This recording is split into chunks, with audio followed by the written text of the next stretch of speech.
I saw a white lady jogging with her dog, like right down there. And there's like been shootings down there. It was gang areas. It was a store right here where people would routinely get shot. And so to go from seeing that in 2006 to 2018, seeing a white woman jogging with a dog, I'm like, well, there goes the neighborhood. Columbus is one of the fastest growing cities in the United States. Due to opportunities for entrepreneurs and the growth of the nationwide children's hospital near downtown, a mass influx of people have settled into the inner city area. We are seeing the city explode, but many long-standing low-income communities within it are starting to feel the negative effects of gentrification and city growth.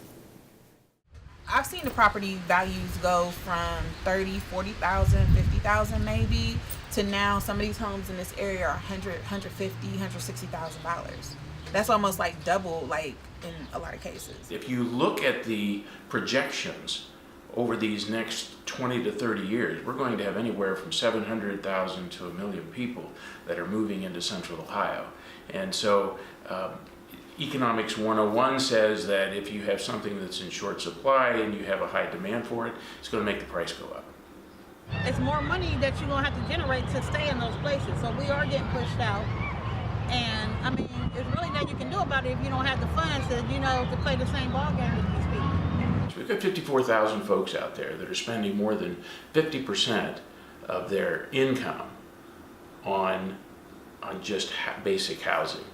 And according to Housing and Urban Development, that's considered to be severely cost burdened. Majority of the houses are either vacant or they're rentals, and then the owners wanting to sell them. So, getting the tenant out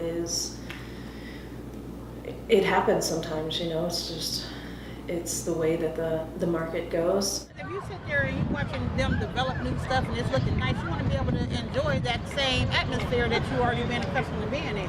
You want to see the growth too. You don't want to get pushed out and they made, oh, look how nice that looking. You don't even live there anymore, Some topic of conversation is, are these people being displaced or, because area is being redeveloped? I don't think they're being displaced.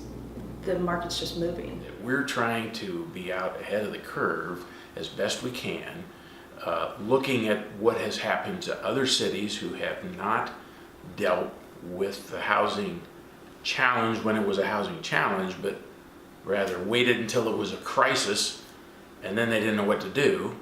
And we're in the position of this is a housing challenge. So we know that people are being displaced, but where do they end up? We're seeing an expansion of Columbus.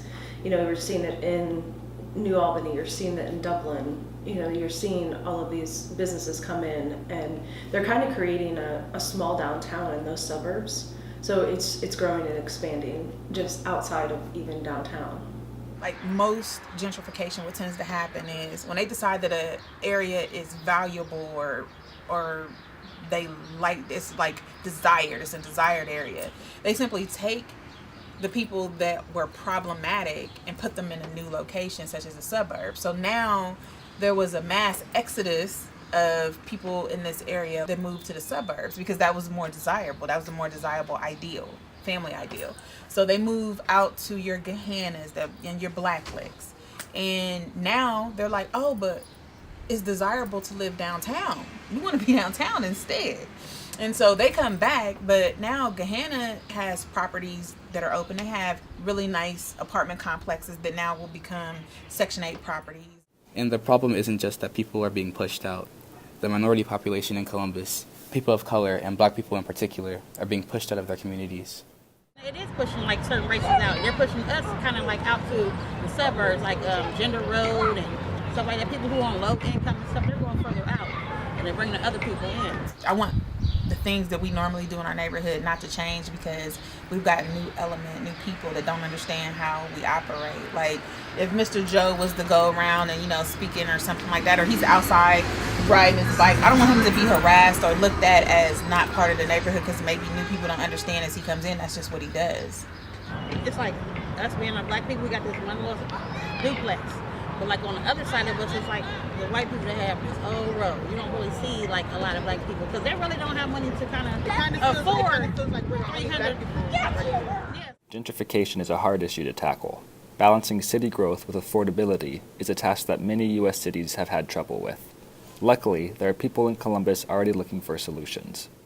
The mission of Habitat for Humanity is to help folks who would not otherwise be able to own a home be able to actually own their own home. Ours is a mission of empowerment for those folks in the 30 to 60% area median income range. So if you're 50% area median income, you're at about $35,000 a year, which isn't a whole lot to raise a family on and buy a home. Well, there's a couple programs that the city has implemented. One of them is Land Bank, and that is a property that has sat for years and years. The city takes it back because the owner's not paying taxes, not keeping up with the property. Children's Hospital has another program because they're given grant money and they have to use that grant money to redo the area. Our role is to help push our agenda forward, and that is to make sure that we don't leave people behind, that we're doing what we can to provide rental assistance where we can, to ensure that we slow the road of gentrification in a very quickly growing community. Land Bank is now implementing a program called Land Trust, where they're building affordable housing, but the city will always own the land. So the owner will own the structure and the city owns the land.